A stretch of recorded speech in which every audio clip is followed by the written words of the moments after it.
A good shoe starts from the ground up. At Eris, we make high-quality footwear. In fact, you can find Eris running shoes in over 140 countries around the world. In the past, there's been some criticism about our workers. That's why I'm here at one of the Eris factories so you can meet some of them. Excuse me, sir. Do you enjoy your job here? It's fun. We get to play with knives. I see. Is there a real sense of teamwork? My friend Joey sewed his hands together. Wow, you're learning some real skills. How about the salary and benefits? Yesterday, I made $1. See, that's the kind of dedication we have to our employees and the quality of our shoes. Eris running shoes.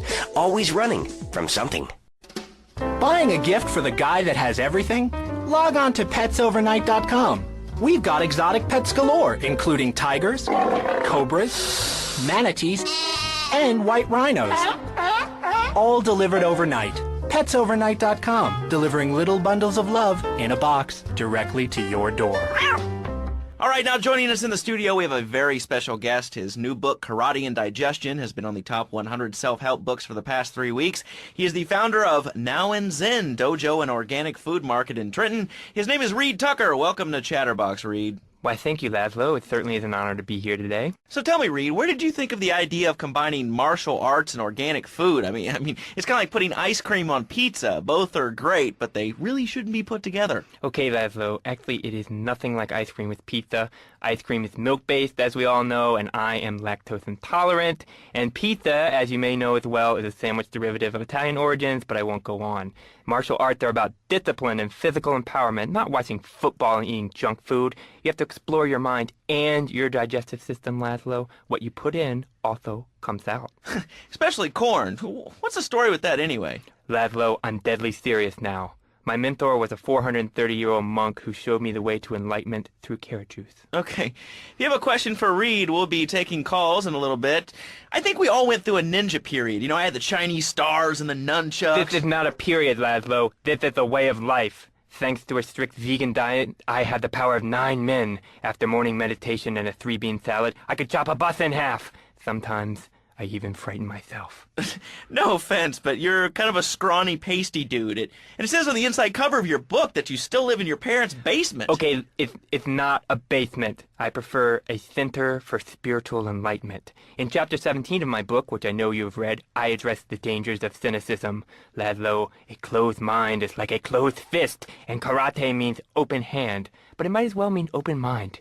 If you like wheatgrass, I think you'll really like my book. Well, I'm not a masticating cow, so I really don't enjoy chewing damp hay and prancing around in leggings, shouting, "Hi-ya!" Okay, Laszlo, I'm warning you this time. Do not make me angry. It's bad for my karma, and it will definitely be bad for your karma. I studied the martial arts so I could stand up to bullies just like you, and I encourage everyone listening out there on Chatterbox to buy my book and learn how organic food and martial arts can help you too. And I encourage anyone who needs a doorstop or a booster seat to buy it as well. Let's see who's on the phones. Laszlo, this is your final warning. Do not make me go into my dragon's dance. Hello, caller. You are on the air. Hello, Reed. I bought your book. It really saved my life. Why, thank you. I wanted to ask about Chapter 29, Yoga, Not Yogurt. I just can't give up cheese. It's so wonderful. I've rejected chocolate milk and cat's butter out of my life. I've scooted around the house with my legs pinned behind my head for 2 days now. But my husband says I look like the chick in The Exorcist. I even put all the dairy on the top shelf of the fridge so I couldn't reach it with my legs pinned behind my head and all. But I grow weak and start knocking things down with a broom. What can I do, Reed? Do not fret, my child. We are all weak. You certainly are. Shut up, you carnivore. Why don't you go gnaw on a bone like a gorilla, Laszlo? Our ancestors didn't eat chicken wings. They lived at one with nature and their ecosystem, subsisting on a diet of nuts, berries, and leafy vegetables. Yes, and they threw stones at their own shadow and died of old age and fear at 24. Laszlo, the soul is eternal. But let me answer the question. When I'm in trouble or tempted by those all-you-can-eat breakfast buffets with huge pans of juicy bacon... Can we get some bacon in here?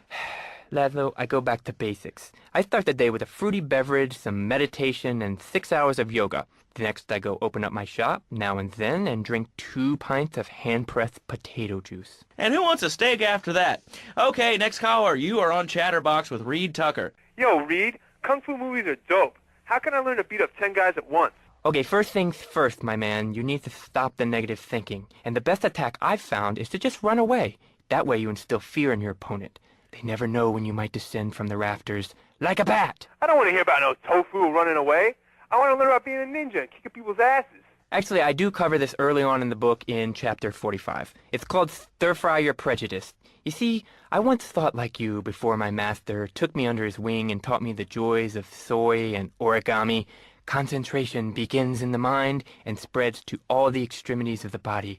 You must use the language of the body, not the tongue, and the language of the body begins with raw, uncooked, organic vegetables. Just look at me. I could tear a phone book in half with my bare toes.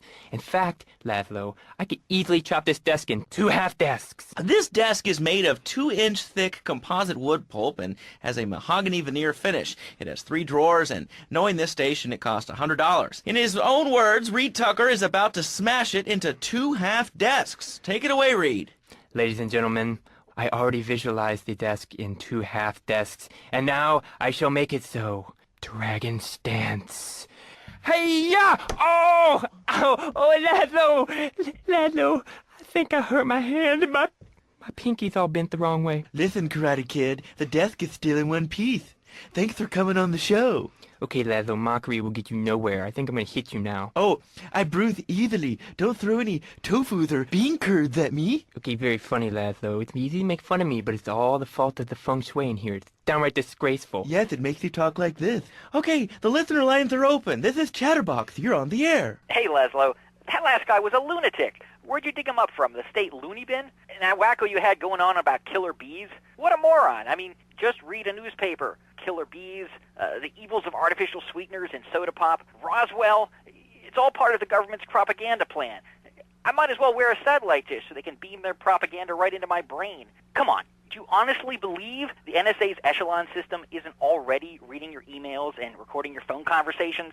It's all designed to frighten us so we don't complain about our rights being taken away in the name of fighting whatever boogeyman they come up with today. Well, I mean, you realize that the government listens to this station, and if they weren't paying particular attention to you before, they're probably going to be following you now. Oh, yeah. Hey, look, they already got me once, but never again. Do you have anything else to say? Yeah.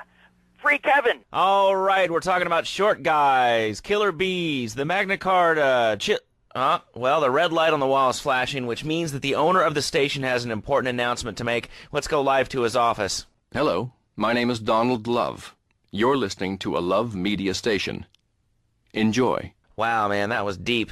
You know, I really like working here. This station, it feels like my second family, except that we have a snack machine. And I tell you, working here beats the hell out of digging sewage ditches outside Kuala Lumpur. All right, let's go to the phones. Hello, caller. You're on Chatterbox. Laszlo, man, I was listening to that English wimp you were talking to earlier. I mean, do these guys realize how wussy they sound? I mean, they have the nerve to call crackers biscuits, and they say aluminium instead of aluminum. I mean, what's up with that? They all think they sound so smart with the little funny accents. I mean, I got something for them. Speak English, you limey morons. Well, you know, I think they were speaking English before we were. The people over here were speaking Shoshone and Cherokee. Man, Cherokee schmarokee, man. And another thing, what's up with them calling soccer football? Man, you ever watch soccer? Man, that's a boring game, man. I'll tell you what soccer is. Soccer's for little girls, man. Football, now that's an American sport. It teaches you good, wholesome American values, man, like stealing other people's land by force and wearing tight pants while you do it. What are you talking about? I'm talking about being a man, Laszlo. Something you wouldn't know anything about from the sound of things. I'll tell you, I bet you played wimpy stuff like touch football and basketball. Look, I'm running around the court bouncing the ball, and I'm 7'3". I'm telling you, man, I only play men's sports like football and hopscotch. Hopscotch? That's a girl's game. Man, that ain't a girl's game, man. Not rugby hopscotch. Man, get me in a scrum and I'm dangerous. I'll take anybody down. I'm the hopscotch master. I got fly skills in hopscotch. You know what I'm saying? Yeah, I mean, I kind of see your point, but, you know, you'd be a little cranky, too, if your empire had fallen apart over the last 100 years. And speaking of commerce, it's time for some commerce here. Let's go to commercials. We'll be back after this. Has your marriage gone stale? Has the spark gone out of your love life? Looking to add a little adventure to the monotony of monogamy? Hello, I am Fernando Martinez, founder of Fernando's New Beginnings, a revolutionary new way of saving your marriage. We understand how 2 kids and a mortgage can take the passion out of your life. With our 3-step program, you'll rediscover romance guaranteed. Hi, my name's Phil. I've got 3 kids, 2 cars, and a mortgage. My love life was going stale, even before my wife's car accident. Then I called New Beginnings. Thanks to Fernando, I'm still married, but on Wednesday afternoons, I meet Barbara at the motel by the turnpike. See? The passion is back. Phil's marriage is saved, and his kids will have a daddy to look up to. Call New Beginnings today. 555-9292. It will be a miracle. I guarantee it. Fernando's New Beginnings. We turn an ending into a new beginning. Mom, there's a package for you. But I didn't order anything. What's this? How sweet. Gee willikers, it's a puppy. Everybody loves a puppy. And now you can ship one anywhere just by logging on to petsovernight.com. Petsovernight.com, delivering little bundles of love in a box directly to your door. And who says that e-commerce isn't a brilliant idea? All right, speaking of brilliant, you're listening to Chatterbox with me, Laszlo. Let's go over here to the phones and see what's plaguing Liberty City. Hello, caller. You're on the air. Wow, I got through. Laszlo, I think your last few callers are a perfect example of manners in this city. People are rude, and they don't seem to care about anything but themselves. Perfect example. The other day, I stopped at the store to pick up an exercise bar because I hadn't had breakfast or lunch. So I go up to pay, and the lady's like, $1.25, please. So I get out my checkbook, and this guy behind me is like, oh, come on, lady, you don't have $2? And I said, as a matter of fact, I don't.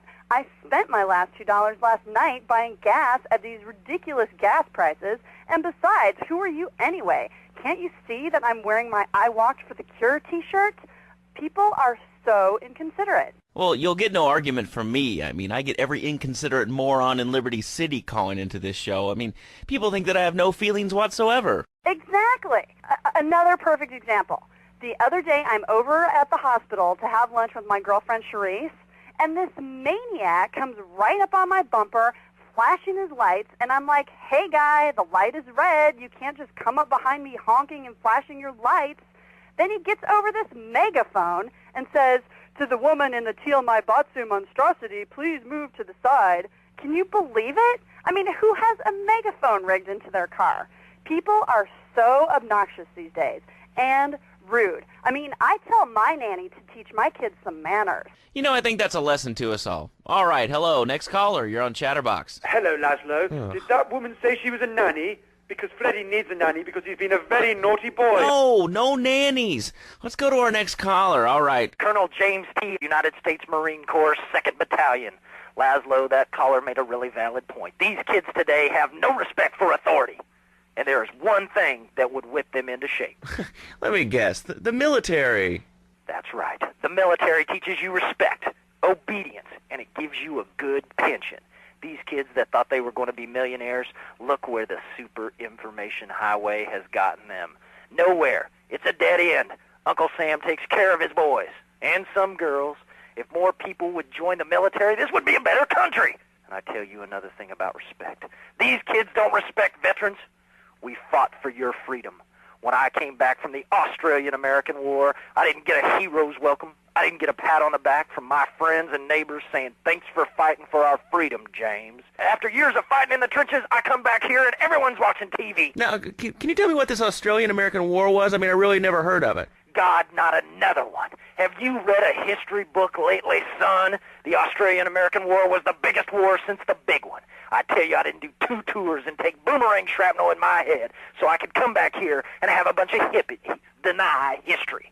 Those Aussies are ruthless. They even wired kangaroos with explosives. Come hopping into camp, knock out 10 guys. Well, thanks for the history lesson. All right, let's go over here. Hello, caller. You're on Chatterbox. Yeah?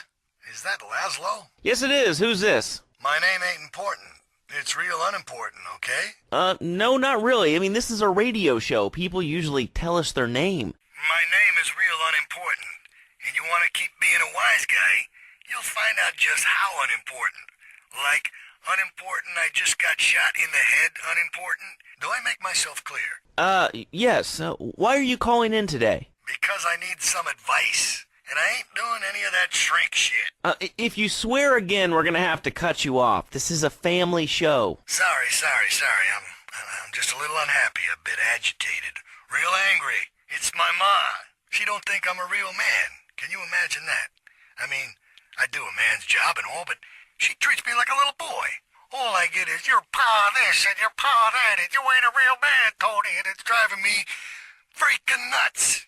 Well, Tony... Tony? How'd you know my name was Tony? You tracing this call? 'Cause if you are, you're gonna get real intimately acquainted with what your brains look like. My name ain't Tony, okay? Okay. But my mom, she keeps going, Tony, be a real man. Stand up for yourself. Don't take no shit. But all I do is to be a good son. And I want her to show that she cares for me. Show that she loves me. And, say I was a good kid. But it seems like nothing's ever good enough for her. You know what I mean? What do I do? Well, Toad, sir, in life we have a lot of obligations, and we just kind of have to face up to them. And right now, I'm obligated to play some commercial announcements. We'll be back right after this. We've got a new friend for everyone. He's got fur and a tail. He gets in lots of trouble, but he's a bouncy little fellow, 'cause he's got springs for legs. Pogo the Monkey, the best new video game for the whole family. I love you, Pogo. You bounce. Help Pogo escape from the evil research laboratory where the mean old scientist genetically altered him. Uh-oh, the pharmaceutical scientist is going to get you, Pogo. Here you go, Pogo. Have a gold coin. Good thing Pogo has a banana cannon. Those nasty scientists deserve to die. Now get the shampoo manufacturers before they squirt it in your eye. Here you go, Pogo. Have a diamond. You'll guide Pogo through tons of fun adventures, including saving Timmy, who fell down the well. Help! Here you go, Pogo. Have a big watch. Rescue a cat out of that tree with your banana cannon, Pogo. Here you go, Pogo. Have a fast car. And help Pogo to his final mission, to storm the White House with his friends and become President of the United States. Pogo the Monkey is the game kids are sure to stare at for hours. Everyone loves Pogo. Idiot Gamer called Pogo the best spring and simian game since bouncing bananas. Buy the game Pogo the Monkey today. Right, Pogo? And coming soon, Pogo the Monkey card game, Pogo the Monkey plastic dolls, Pogo the Monkey quilt covers, and Pogo the Monkey car covers. For the dad who has everything, why not a Pogo the Monkey tie-in sports jacket? For the lady in your life, why not Pogo the Monkey chocolates and hygiene products so she smells like a real monkey? And for kids, a life-size, living, breathing, springing monkey. All available at pogothemonkey.com.